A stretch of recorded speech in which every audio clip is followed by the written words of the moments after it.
Les amis, bienvenue dans cette nouvelle vidéo. Aujourd'hui, je vous parle de l'écriture de votre propre livre. À la fin de cette vidéo, vous saurez comment écrire un livre, mais aussi si c'est la bonne solution de monétisation pour vous. Alors, au cours des dernières années, il est devenu de plus en plus simple de publier son livre, grâce notamment à l'auto-édition. On voit aussi de plus en plus de startups et de solopreneurs qui publient leurs propres bouquins, et c'est bien la preuve qu'il semble y avoir un marché. Je suis bien placé pour vous en parler puisque j'ai publié mon livre, La formule magique pour lancer ton side business qui va bientôt approcher les 500 ventes. Je précise bien sûr qu'ici je vais parler de ce qu'on appelle les livres de non-fiction, puisque forcément je connais pas du tout le sujet de la fiction. Personnellement, je suis auto-édité, donc forcément cette vidéo va aussi parler essentiellement de mon expérience d'auteur auto-édité. Cependant, j'ai quand même comparé avec d'autres vidéos et des amis qui ont publié, notamment Jean-Charles Curdali et Elliot Meunier qui eux ont publié directement avec un éditeur, donc je vous en parlerai aussi. Si vous êtes entrepreneur, que tu réfléchis à écrire un bouquin, cette vidéo, elle est pour toi. Le sponsor de cette vidéo, c'est Linksgarden. Linksgarden, c'est une plateforme d'achat de biens pour acheter vos backlinks. En plus, il propose aussi une partie agence qui vous permet de déléguer à 100% l'achat de liens et de laisser ça à des pros. Gros avantage, ils ont 5000 sites en exclusif qui sont uniquement à la plateforme. La première partie, c'est comment je m'y suis pris avec mon co-auteur Nicolas, une deuxième où je vais vous parler de monétisation d'un livre, et une troisième où je vous aiderai à savoir si la réaction d'un livre c'est fait pour vous. Partie 1, comment rédiger un livre. Alors là, je vais le faire en plusieurs étapes. L'étape 1, c'est de choisir le sujet, vous vous en doutez, c'est logique. Dans mon cas, avec mon co-auteur et ami Nicolas, on avait décidé de rédiger un livre sur les side business. Je voulais partager mon expérience de création de side business avec le SEO, de création de médias, notamment puisque c'était quand j'étais salarié que j'avais lancé mon premier média, le média sur la bière, dont j'ai déjà parlé dans cette vidéo. Différents conseils pour trouver un petit peu le sujet. Vous pouvez aller sur Amazon, taper le nom de l'idée que vous avez et regarder un peu ce qui ressort. Mais moi, j'ai tendance à quand même réfléchir avant tout avec passion et me dire, voilà sur quoi j'ai envie d'écrire. Autre point aussi, vous pourriez demander à votre communauté, si vous en avez déjà une, si vous avez déjà une chaîne YouTube ou autre encore. Sinon, si c'est pas le cas, c'est justement l'étape 2, c'est de créer votre communauté. Souvent, je vois beaucoup d'écrivains qui attendent la fin de leur livre pour publier sur les réseaux et créer leur communauté. En fait, dès que tu commences à réfléchir à écrire un bouquin, faut déjà commencer à créer ta communauté. Moi, je te conseille de le faire de manière assez simple, c'est qu'au début de la réflexion, avant même d'avoir l'idée finale de ton livre, il faut que tu commences par partager un sondage sur les réseaux sociaux, LinkedIn, Instagram ou autre encore, en annonçant que tu vas écrire un livre. Tu peux donner le sujet global, ça aide toujours. Ça te permettra de récupérer des avis et des emails que tu pourras recontacter. Pendant l'écriture, je te conseille aussi de partager ton avancée, tes difficultés. Pourquoi pas proposer des sections d'écriture sur Twitch, notamment ce qu'a fait Peter Levels de Nomadlist, et j'ai fait une vidéo dédiée sur cette personne, donc je vous invite à la regarder. Partage tes premiers chapitres à tes abonnés pour avoir leur avis. Et puis, quand tu approches un petit peu de la sortie, tu pourras faire aussi beaucoup plus d'annonces sur les réseaux pour annoncer que ton livre arrive. Bref, tout ça, c'est vraiment la création d'une communauté. Je ferai peut-être un livre dédié sur le une vidéo dédiée sur le sujet, mais en tout cas, je te conseille vraiment de le faire. L'étape 3, c'est de passer au plan et à la rédaction. Le plan de ton livre, c'est un peu la base. Avant de passer à la rédaction, je te conseille toujours d'avoir un brouillon de ton plan. C'est comme au lycée quand tu faisais une dissertation, voilà, ça me paraît assez logique. Et ensuite, je pense qu'il faut vraiment se réserver de grosses sessions de rédaction. Sur un livre de non-fiction, la rédaction, pour moi, c'est pas la phase de travail la plus longue. En tout cas, c'est mon constat. La phase la plus longue, je t'en parle juste après. Mais ce qu'il faut dire, c'est que sur un livre comme ça, le temps de rédaction, il est assez court. De notre côté, avec Nicolas, je pense qu'en 3 matinées complètes, à 2 je précise, donc ça ferait 6 matinées, on avait rédigé 90% du livre. Souvent, tu n'as rien à inventer. Ton sujet, tu le connais déjà. Tu parles de toi, en fait, quasiment. Donc, si tu es capable d'être focus, ça va pas te prendre trop de temps, vraiment purement à la rédaction. Ce qui prend du temps, c'est l'étape 4, c'est de passer à la relecture. La relecture, de mon expérience, c'est l'étape la plus longue de la rédaction d'un livre. En général, tu vas faire une première relecture, toi-même, avec des changements.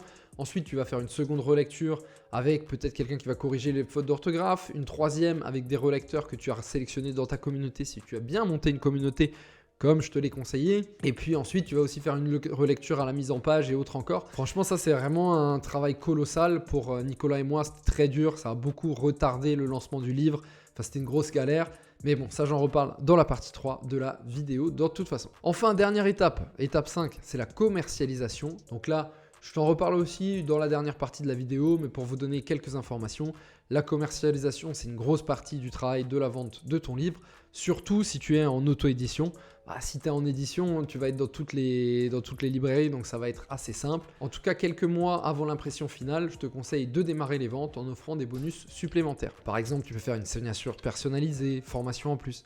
Ça te permet de réunir un peu de cash, de créer un événement autour de ton lancement et d'engager ta communauté. Mais tout ça, je vous en parle un peu plus juste après avec des conseils sur comment faire une bonne prévente pour ton livre. Deuxième point, c'est la monétisation. Alors, je voulais vous donner un petit peu le bilan chiffré du lancement de mon livre. Donc, nous, on est à 2 mois de lancement. On n'est pas encore sur Amazon, ça va être fait bientôt. D'ailleurs, d'ici le temps que la vidéo soit publiée, on sera peut-être sur Amazon. On est en auto-édition et donc on fait imprimer directement les livres par une société française qui s'appelle Fantastic Book.